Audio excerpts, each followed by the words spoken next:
Good morning and welcome to More Tea Minister. My name is Ian. Today we are going to be reviewing a dark tea from China. It seems to me that I'm getting into a kind of cycle of our videos coming out every 2 days, and it seems to be I've settled into a pattern of dark tea, white tea, and then oolong, but of course we can always throw extra things into the mix. But leave that to one side for the moment. The subject of today's tea is the 2022 Double Smoke Anhua Fuzhuan from White to Tea, and this is their standard packaging. What I rather like is this picture of somebody striving through what I assume is a parched environment, supported by a shower of tea and a fan and an umbrella. Rather splendid. Doing all they can to avoid dehydration. The reason why I was interested in this tea in the first place, apart from the fact that I enjoy fuzhuan, is that it's double smoked. In other words, as well as the smoking that's integral to the production of fuzhuan, White to Tea commissioned an extra smoking for this tea. Now that caught my attention partly because it deviates slightly from what you might call a standard fuzhuan recipe or production process, and also because I do enjoy a bit of smoke flavour in a taste profile for a tea. You may remember, if you've seen any of the Tianjian videos, I've been looking for one that's got that extra smokiness, perhaps even peatiness, as some reviewers say. But so far, perhaps because the Tianjians have had quite some age on them, that smoke has kind of drawn back a little. So I'm hoping that this tea here will give us that dark tea component, albeit a fuzhuan specific one, with an extra dimension of smoke. So to that end, I'm just going to take a preliminary sniff from the packaging. All I've done is snip the top off. There's a gentle fuzhuan yeastiness coming through. There's a little bit of sweetness as well. If there is smoke, it's quite subtle, so I'm quite looking forward to seeing how these two flavours marry together. We're going to take a closer look at the segment of fuzhuan or foo brick that's in this packaging, and then we'll come back to part 3 to brew it. See you in a moment. Hello again. Here we are looking at a close-up of the piece of brick tea that we'll be reviewing for today. The first thing that strikes me about it, and I hope you can see it just as easily, is that it's actually quite pale. It's much less of a uniform dark brown, almost black colour as some of the other brick teas that we've examined. If I turn it over to the outside edge, as it were, of the tea, I think it becomes even clearer, like that we're dealing with something which is much less dark, much less uniform. The other thing that strikes me about it is that we have some very, very large pieces of leaf here. You can see this is one whole leaf coming round the side here and coming further down into the brick.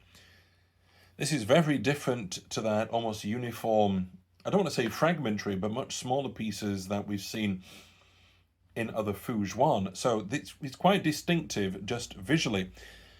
I think what we have here is the outside edge, as I say, and then we've got an outside edge along there. This doesn't look like a corner, but I may be wrong. I'm going to turn it over now, just so we can see what the content of golden flowers might be. I'm going to try and zoom in just a little bit more, and then straighten this up.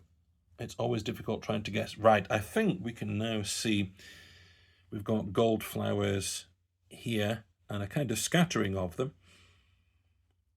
This kind of ties in with what I've been able to smell of this tea. It doesn't have a particularly strong yeasty smell, as you sometimes find in fuzhuan if there's a lot of golden flowers.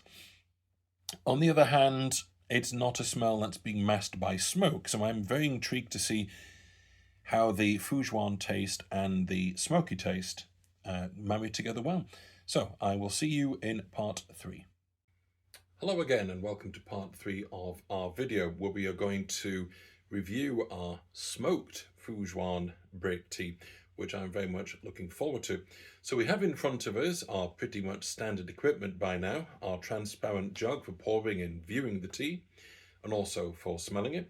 We've got the stand for our broad brim strainer and the strainer itself. We've got my gaiwan, a large cup, and the lid of my gaiwan being used as a platter. Now what I'm going to do is show you this tea up close. You can see it's quite a light brown. This tea is, or this portion that I've got here, is effectively the shake from the bottom of the packaging. I haven't had to prise a piece off the corner of the block that we looked at. So what I'm going to do is make sure the temperature is relatively low on the kettle. It's at 90 degrees because we're not trying to steep something that's being compacted into a brick.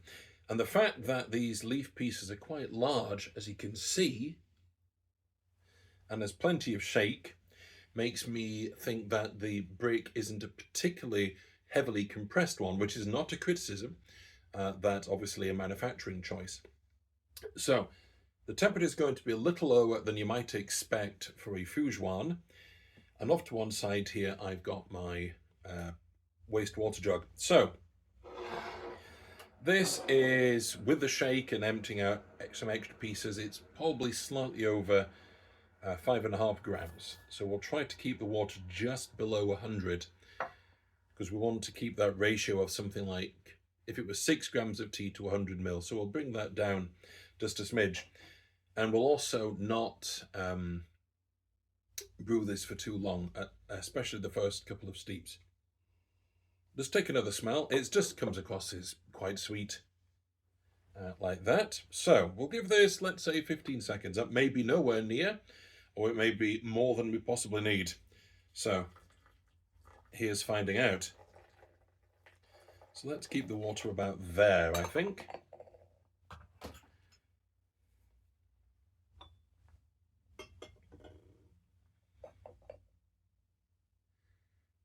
Oh, that's going to be about 17 seconds. Yeah, I'm glad I've got the broad brim strainer. It's got a good strainer on it, and that has got some fragments coming out already. There is a bit of smoke there, and a bit of dark tea, just a general tea kind of smell. Not much fuzhuan smell, but definitely a bit of smoke, so that's very promising. Let's give that a try. First of all, the colour. A yellowy bronze colour. I think you've got that as well as I do. Wow, that's really sweet. Really sweet with a bit of smoke, but not much fuzhuan yeastiness. As I expected, the cups always seem to make things a little bit sweeter on the nose.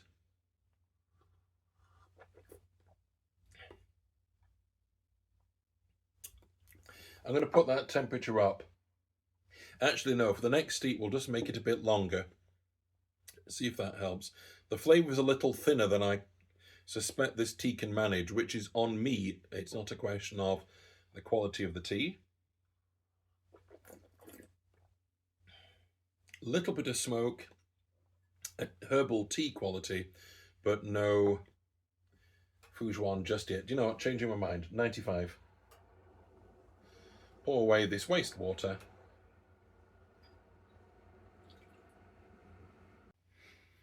Sorry for the strange break there. That was me being interrupted by the postman. I can do something about muting the phone I use for the camera, and I can get the landline phone out of here, but I can't do a great deal about somebody chapping on the door. So, round 2, the kettle has heated up to 95 now. We'll still keep this as a relatively short steep, just because, as I say, we're dealing with shape. We're not having to brew something out of a chunk of brick. So let's see what... That's a richer colour already.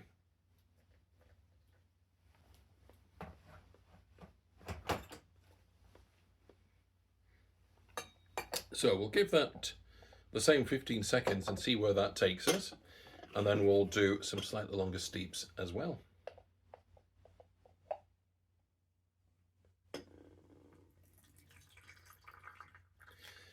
I would say that's a richer bronze colour, but we'll take a close look in a moment. Still not a lot of fuzhuan,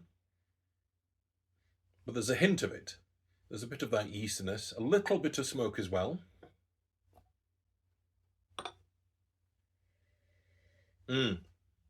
Still very sweet. Bit of maltiness, yeastiness from the fuzhuan. A little bit of smoke.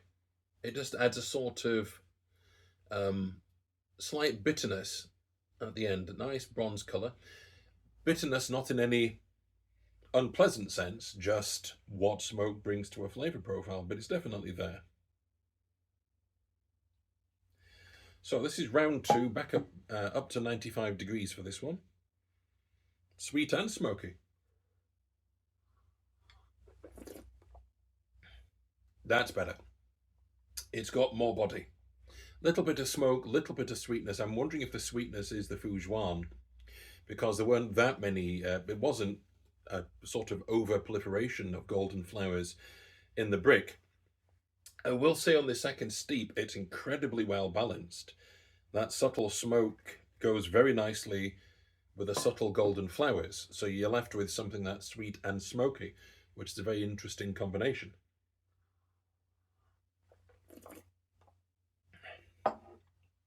It's also got a very good mouthfeel as well. Certain kind of thickness. So we're going to bump that up a touch.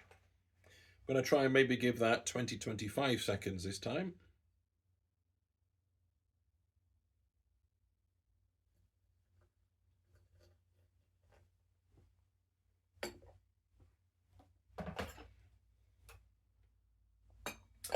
These leaf pieces are fattening up very nicely as well. So little bit of smoke, little bit of sweet, almost kind of medicinal there.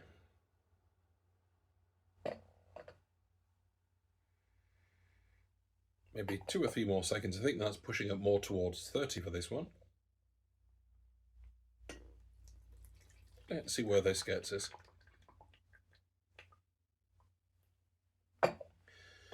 Well, colour-wise, I don't think that looks radically different to that last steeping. Maybe a bit more orange in the bronze, but that might just be my own perspective. It's almost, there's so much sweetness. It's almost floral, and the smoke's just there backing it up. It's really, really interesting. This is really good. Which is good, because I've got a couple more fuzhuan bricks to sample, to try from White 2T. Sweet and smoky.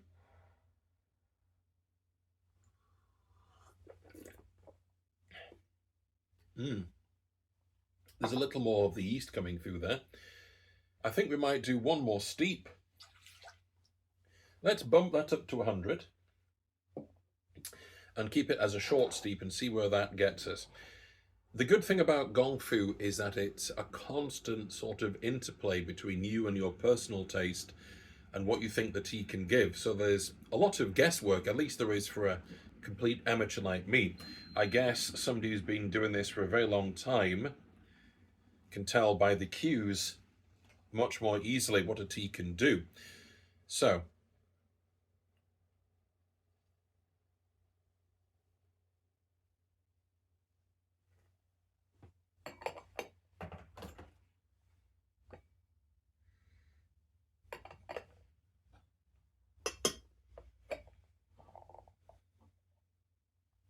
this is 25.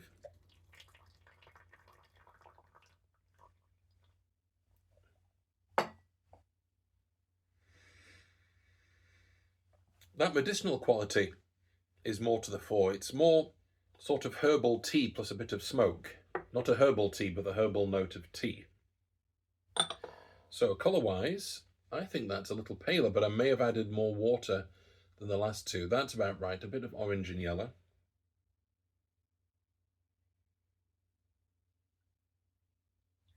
So a longer steeping, but that looks more like 100 mils. Sweet and smoke.